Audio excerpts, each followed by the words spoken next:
Hello students, आज हम बात करेंगे सेल्फ प्योरिफिकेशन ऑफ स्ट्रीम्स की। तो सेल्फ प्योरिफिकेशन जो कि हमने पहले भी पढ़ा है कि रिवर क्या होती है, मूव करती रहती है, जिसकी वजह से क्या होता है उसमें सेल्फ प्योरिफिकेशन की एक्टिविटी होती है।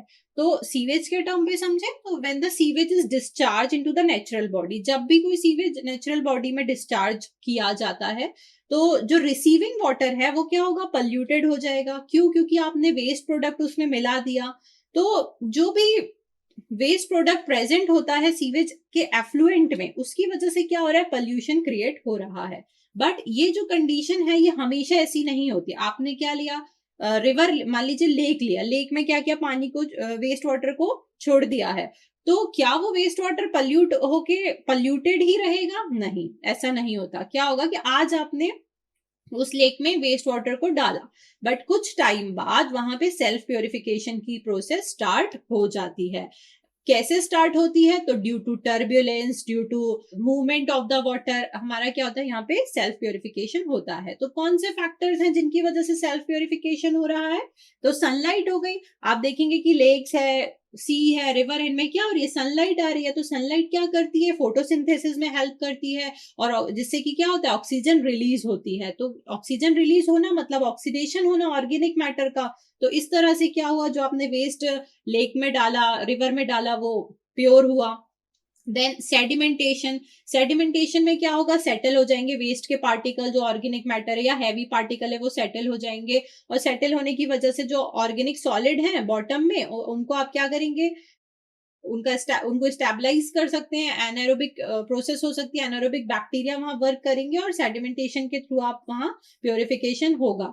देन करेंट्स, वही जो हमने टर्बुलेंस की बात करी कि वेलोसिटी, क्या होगा कि लेक है, स्टैग्नेटेड वाटर भी है, तो उसमें क्या होता है, आप देखते हैं लहरें प्रोड्यूस होती हैं, मतलब वहां पे टर्बुलेंस आता है, वहां पे वेलोसिटी होती है करंट की। तो डिस्पर्स होता है।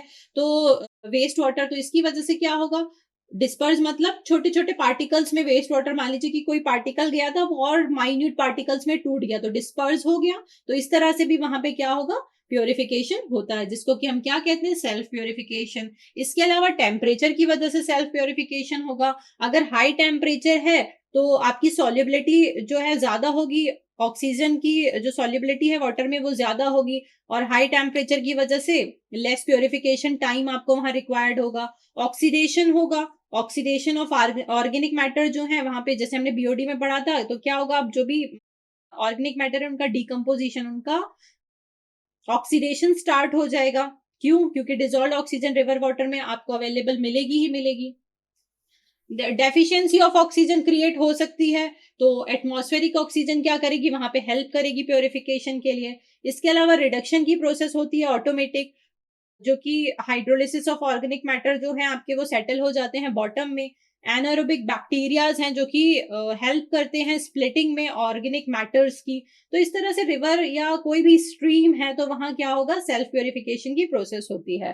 तो ये जो सेल्फ प्योरिफिकेशन है ये कैसे होता है, तो इसके कुछ जोन्स बन जाते हैं। जैसे आपने वेस्ट वाटर को ऐड किया तो जोन ऑफ पोल्यूशन वहां क्रिएट हो जाएंगे। कैसे? क्लीन वाटर होगा, जोन ऑफ डिग्रेडेशन होगा, जोन ऑफ एक्टिव डिकम्पोजिशन होगा, जोन ऑफ रिकवरी होगी, जोन ऑफ क्लियर वाटर होगा। अब इसको समझते हैं ये क्या है। तो जैसे ही आपने क्या किया, प्योर वाटर था, लेक का था, रिवर का था, जनरली तो हम लेक को प्रेफर नहीं करते बट ठीक है, सी का था, हमने उसमें क्या किया, वेस्ट प्रोडक्ट डाल दिया। तो अब क्या होगा, जो डिजोल्व ऑक्सीजन है, वी कैन से कि उस वाटर बॉडी की डिजोल्व ऑक्सीजन वो यूटिलाइज होने लगेगी। क्यों? क्योंकि उसमें इम्प्यूरिटी चली गई है। तो डिजोल्व ऑक्सीजन क्या होगी, वहां पे 100% थी पहले, लेकिन अब धीरे धीरे कम होने लगेगी। और ये जोन ऑफ डिग्रेडेशन में आकर क्या होगा, डिजोल्व ऑक्सीजन 40% बचती है। एंड जैसे ही जोन ऑफ डिकम्पोजिशन में आते हैं, अब क्या हो रहा है, जो ऑर्गेनिक मैटर है वो डिजॉल्व ऑक्सीजन की प्रेजेंस में डिकम्पोज होते जा रहे हैं ना, और क्या हो रहा है, डिस्पर्जन भी होता जा रहा है। तो आप देखेंगे कि जैसे ही जोन ऑफ एक्टिव डिकम्पोजिशन आता है, यहाँ पे डिजॉल्व ऑक्सीजन जीरो हो जाती है। तो फिशेज यहाँ पे, फिशेज एंड ऑल यहाँ पे सर्वाइव नहीं कर पाती। लेकिन टाइम के साथ फिर क्या होगा, जोन ऑफ रिकवरी आ जाएगी, क्योंकि अब पूरे ऑर्गेनिक मैटर खत्म हो गए हैं, वाटर प्योर हो चुका है, जो वेस्ट आपने मिलाया था वो अब डिस्पर्स हो गया, वो प्योर वहां पे डिकम्पोजिशन होके वो प्योर हो गया है।